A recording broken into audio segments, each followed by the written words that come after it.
कुठे आहेत बरं घ्या तुम्ही. हो बरं हात लावा. आई या उभी राहा. आपल्या आपली भेट आता चालू आहे. वाकडी होईल. वाकड मुंबई ते पंढरपूर दिंडीच्या वतीनं आपल्या या जोगेश्वरीच्या दिंडीतर्फे हात लावा. 100 किलो तांदळाचं पोतं आणलेलं आहे. खूप खूप धन्यवाद माऊली राम. रामकृष्ण हरी, रामकृष्ण हरी. आणि पाटील महाराज विनंती करते की 2 शब्द काहीतरी त्यांच्या वाणीतून. रामकृष्ण हरी. राम कृष्ण.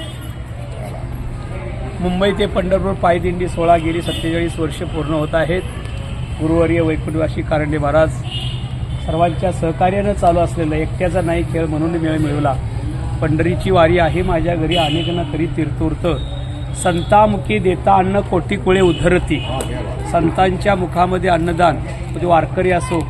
भगवान परमात्मा कलियुगामध्ये म्हणतात की मला येणं नाही पण माझा प्रतिनिधी येईल. आणि प्रतिनिधी म्हणजे खांद्यावरती पताक, गळ्यामध्ये टाळ घालून मुखानं नाम घालून जो पंढरीची वारी करतो त्याला कलियुगातला संत बनलेला आहे. आणि ह्या ठिकाणी आज चिखली टाळगाव महान संत कोपराय यांचं प्रस्थान आणि पुढे आहे ज्ञानोबरायांचं उद्या प्रस्थान. त्यासाठी आलेली मुंबईवरून दिंडी. या दिंडीसाठी आपले आदरणीय ज्येष्ठ आणि श्रेष्ठ देवराम महाराज आणि कांबळे महाराज यांना मी व्हीटी स्टेशनला मशीद बंदरला झालं होतं. मला यांच्या चेहऱ्याकडे पाहिल्यानंतर आपले डोईफोडे रवींद्र डोईफोडेसारखं वाटले. मी पुढे जाऊन पाहिलं तर रवींद्र डोईफोडे DSP ACP वरती कोणतरी अधिकारी आहेत त्यांचे शुभेच्छा असतात. तसंच मला चेहऱ्यावर वाटलं.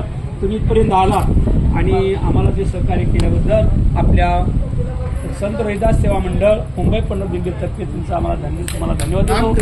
दिलेली सेवा जी आहे पांडुरंग परमात्म्याचा रुजू हो, तुम्हाला दीर्घायू हो, तुमची शारीरिक घरची जी काही समस्या असतील ते लवकरात लवकर दूर हो आणि तुम्हाला संत सेवा घडो ही प्रभूचरणी पुंडली हरी विठ्ठल, श्री ज्ञानदेव तुकाराम, पंढरीनाथ भगवान की जय. त्यांचं देहूला चाललं होतं आपण भेटेल, परंतु निघताना त्यांनी फोन केला असता तर आपली भेट झाली असती देहूला. रामकृष्ण हरी महाराज. काय हरकत आहे, बसा आता.